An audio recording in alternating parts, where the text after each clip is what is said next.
You're in a wet forest in New Zealand, middle of the night, and there's this sound, like someone's drunk uncle looking for his keys in the bushes. Snuffling, grunting, heavy breathing.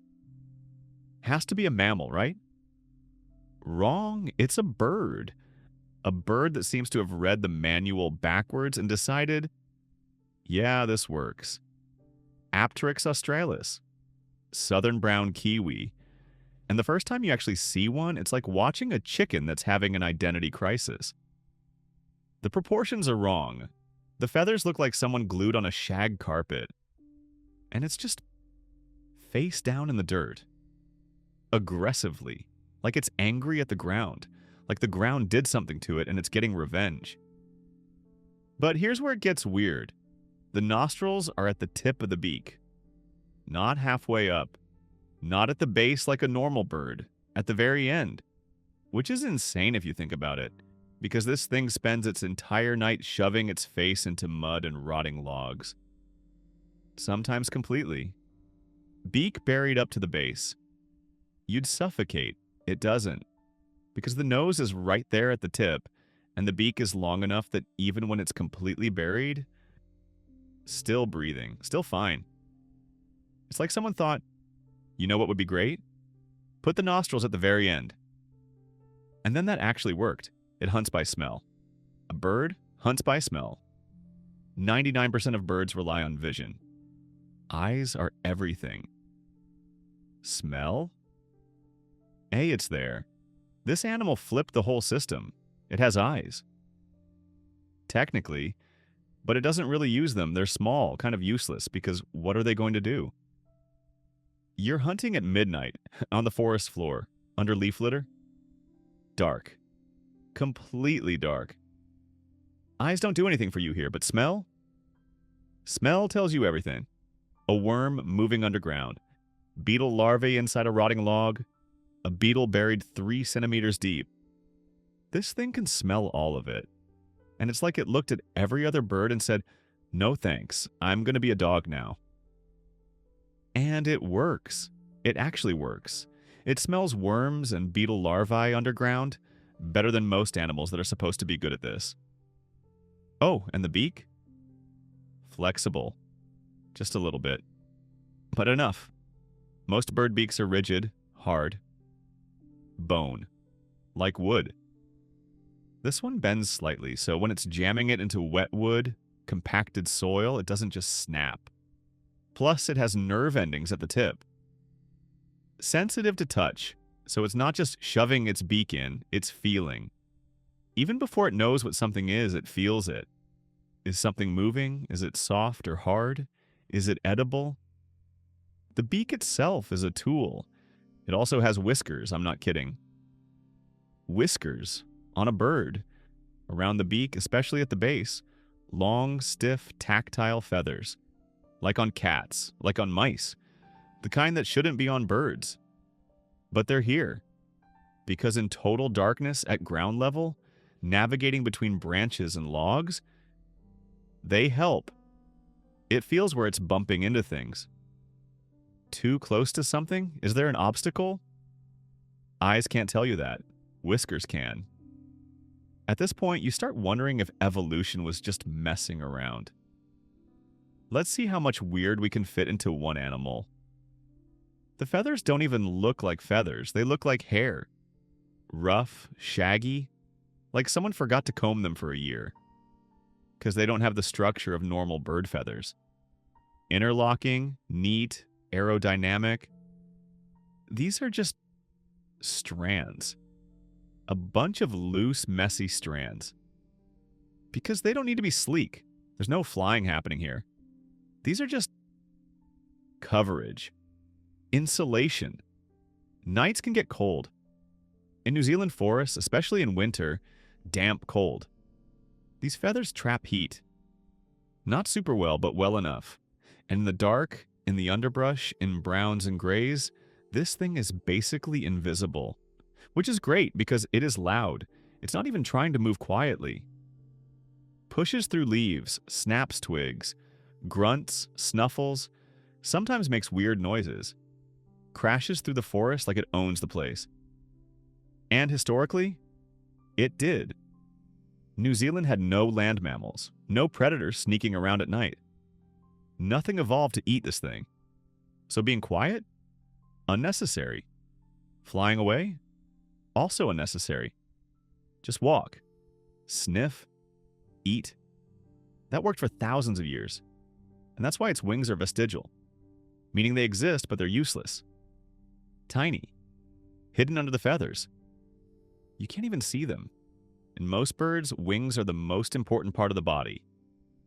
Muscle, bone, structure, everything optimized for flight. Here, nothing.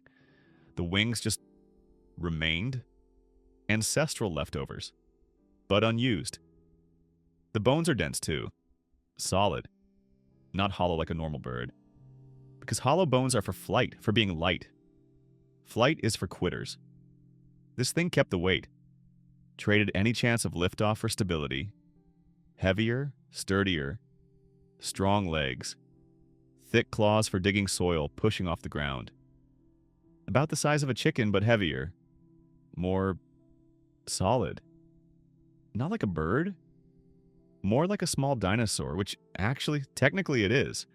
But I'm not going to say that because getting into that complicates things. But okay, here's the truly unhinged part. The egg. A female kiwi lays an egg that's roughly 20% of her body weight. 20%. Think about that for a second. That's the equivalent of a human giving birth to a 30-pound baby. Impossible. Nonsensical. But the kiwi does it. She's waddling around with what is essentially a bowling ball inside her. Barely eating. Barely moving. Just waiting for this to be over. In the last few days before laying, the female can barely move. The egg takes up so much space, her stomach is compressed. She can't eat at full capacity, just sits there, waiting. The male sometimes hangs around, checks on her, but there's not much he can do. Just wait. You'd think that's a design flaw. Why so big? Why put herself through this? She could lay smaller eggs. It would be easier, safer. But then what would happen? The chick that hatches, fully feathered, eyes open, walks within hours, doesn't need to be fed, doesn't need protection, just pops out and immediately starts doing kiwi things, alone. Most baby birds are helpless little nightmare blobs that need constant care. Naked, blind, can't do anything. Parents have to keep bringing food, keep protecting. Weeks, sometimes months. Kiwi chicks are born middle-aged. They develop inside the egg for days. Big egg, long development. And when they come out, they have whiskers. The beak works. The feathers are already doing their job. They sniff. They dig. They eat. Day one, they're functional, which is good because the parents are gone. The male might hang around the nest for a bit.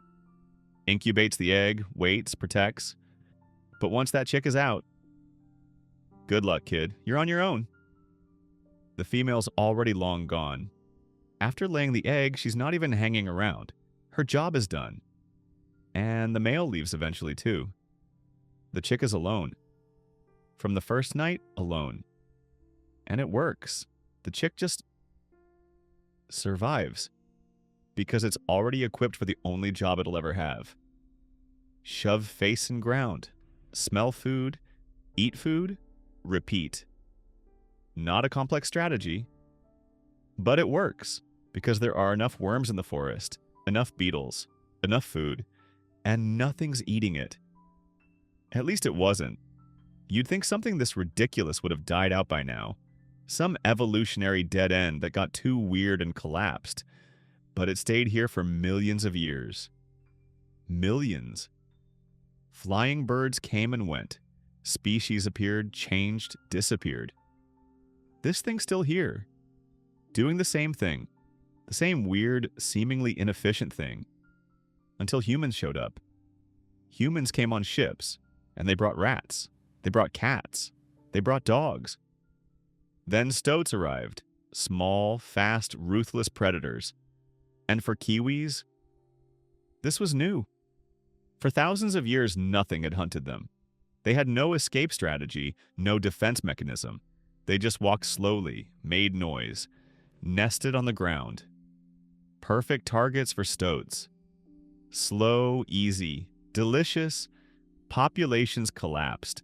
In some areas, they're still collapsing. They're not thriving anymore, not like they used to. But in the forests where they're protected, where the old rules still apply, where there are no stoats and cats, they're fine. Still snuffling around at night. Still laying absurdly large eggs. Still hatching chicks that immediately know what to do. Still surviving in the same weird, strange, unbird-like way. The design makes no sense until you stop expecting it to look like a bird. Then it's just a thing that works in wet forests at night, where you don't need eyes, where smell matters more than speed, where being born ready means you don't need parents. It's not elegant, it's not efficient. It doesn't even look right. But apparently, good enough survived, and it's still surviving.